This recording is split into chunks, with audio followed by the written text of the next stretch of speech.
Hey, what you doing? Warming up for the Scottish play. Oh, Macbeth! I love that play! Shh! You can't say Macbeth in a theater. It's bad luck. Oh, my bad. Well, good luck and the play that shall not be named. Shh! You can't say that either. That's bad luck. Wait, so you can't say Macbeth because that's bad luck, but you can't say good luck because that's also bad luck? Yes. I'm so confused right now. Oh, oy vey. Come on, let me teach you some theater phrases. You're going to need them. Hello! Welcome back to the magical world of theater! In the last lesson, we explored how to better nurture your imagination as a performer. I hope you were inspired to watch a play, or maybe even sign up to be in one in the future.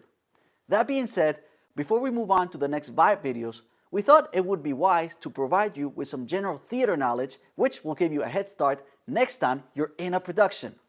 Let's check it out. In today's lesson, we'll go through some important phrases that you need to know if you're in a theater. Make sure to check out the PDF for all of the terms that are not included in the video. We will also go through a list of important people to know and their specific functions in the theatrical process. Now, without further delay, let's get cracking! Action!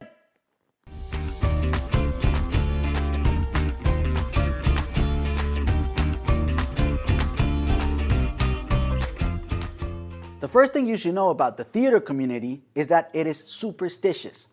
For example, whenever the stage is empty, theaters always leave a single light on in center stage called the ghost light. Besides shining an otherwise super dark space, it allows theater ghosts to perform so that they don't interfere in live productions. That sounds kind of spooky, right?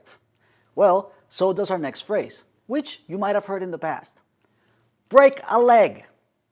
Saying good luck to an actor is considered a bad omen, so instead we say break a leg. There's no real certainty where this phrase came from. Some believe it comes from ancient Greece, where audience members would stomp their feet in sign of approval instead of clapping. Others believe it comes from Elizabethan England, when audiences would stomp their wooden chairs in sign of approval. If an audience member would stomp hard enough, they would break a leg of the chair, hence the term. And we're not alone in this superstition. Other theater cultures around the world use interesting phrases to avoid saying good luck. Germans say toi toi toi, Australians say chucas, and Italians say in bocca al lupo, into the wolf's mouth. I really like that one. Any of these terms are acceptable to use as long as it's not good luck. Another two big no-nos when you're in the theater are whistling and saying Macbeth. Back in the early days of theater, fly systems were operated by sailors because of their knowledge with pulleys and counterweight systems. Sailors would communicate backstage through whistling, so if a distracted actor would whistle backstage, it could mess up an entire entrance, or worse, accidentally get a sandbag dropped on their head. Uh-oh. Ah! Ugh. Ugh. Sorry. Force of habit. Ever since those days, it's been considered bad luck to whistle in a theater, so avoid doing that. Now, there are a few words that strike more fear in the theater community than Macbeth. There's a bunch of theories why saying Macbeth is bad luck. Check out the PDF to learn about them. Right now, all you need to know is that it's commonly referred to as the Scottish play. If you ever accidentally say the M word, like I have many times, this might happen. Oh look, Macbeth! What did you say? Nothing. You know what to do. Ugh, not again. Ugh.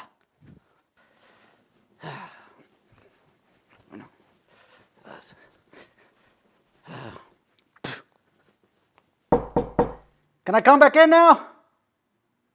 Yes. Just save your shoulder trouble and call it the Scottish play. You'll thank me later. Now, to show you that theater is not all about crazy superstitions, here are some technical theater terms that you will definitely hear if you're ever in a theater production.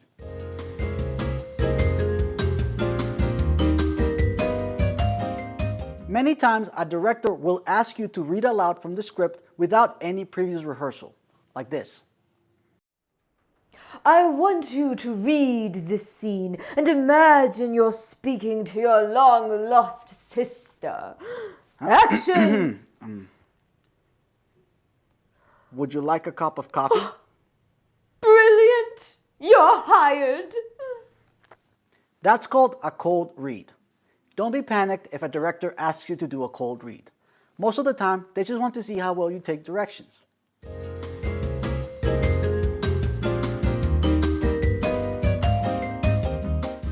During the rehearsal process, actors have to figure out when and where to move during their scenes. That process is called blocking. Blocking is an essential part of the theatrical process. The goal here is to make movements appear natural and spontaneous, even though they're rehearsed. That's where the actors and directors' artistry comes into play.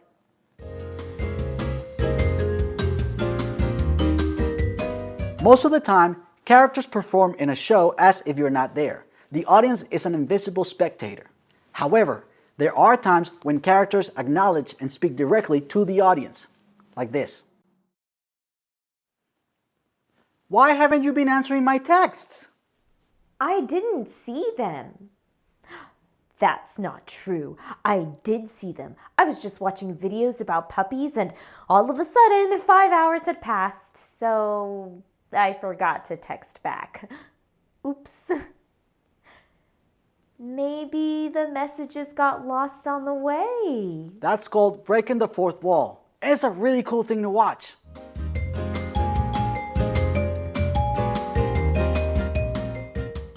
Most professional theaters play 6 days a week with 1 day off.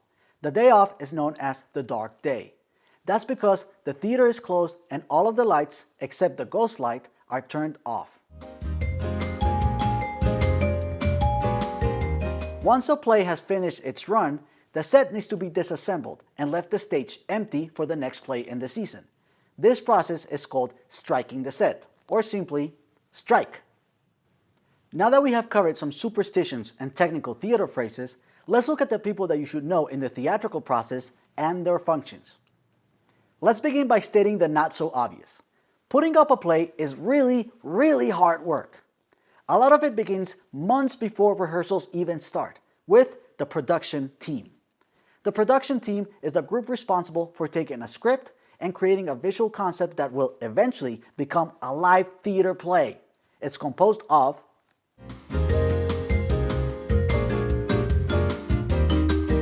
the director is the captain of the ship. All major creative and production decisions come through them. I want more fire, people, more energy. Let's go again from the top. Don't just stand there. Chop, chop.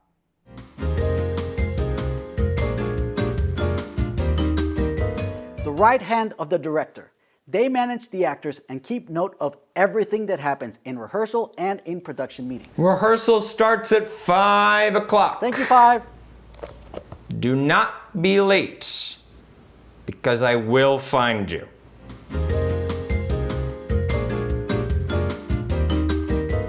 The designers lend their expertise in specific areas to help the director create their vision of the play. And there's many of them. We have the set designer. You want 3 houses and an inverted bridge that connects all of them? I can do that in my sleep. The lighting designer. Let there be lights. The sound designer. Get ready for the beat. The costume designer. I'm thinking a combination between corduroy and silk. I call it cordo silk. The makeup designer. Your face is my canvas. And finally, we have the dramaturg. Think of the dramaturg as a play historian. They provide research for the actors and make sure that all of the elements of the play match the time and place where the play is supposed to be set. Now, alongside the production team, there is another group that plays a massive role in the success of a play, and that is the cast and crew. The cast and crew are the people that perform and run the play. The main difference between the cast and the crew is that while the cast is on stage, the crew works behind the scenes. However, both are equally important for the success of the play. Now, I want to talk about the crew for a moment. While most of the time the cast gets all of the praise from the audience, the crew is just as important. They handle dozens of duties that ensure a play is successful every single night.